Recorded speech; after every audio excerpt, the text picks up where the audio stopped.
Today we are discussing the topic that says crossing spiritual red line. Our text is Matthew 23, 31 to 32.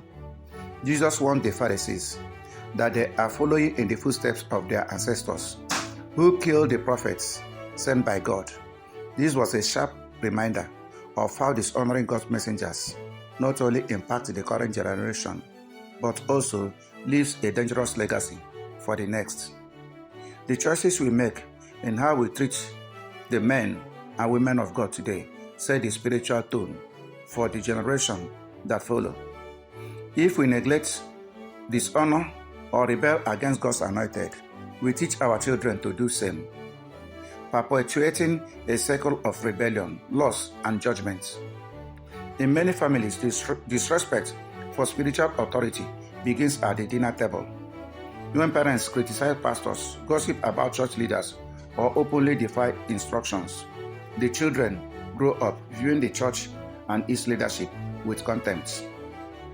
What legacy are you leaving for your children?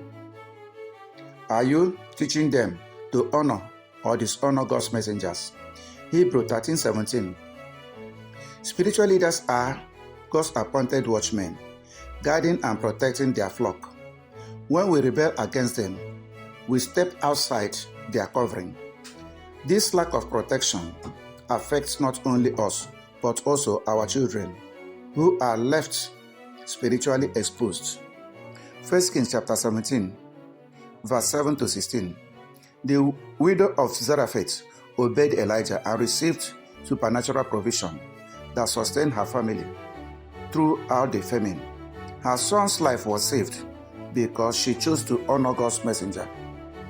Your obedience to God's servants can secure blessings for your children.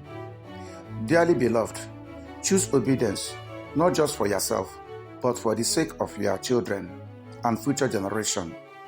The youths who mocked Elisha paid a heavy price for their disrespect, though very unfortunate.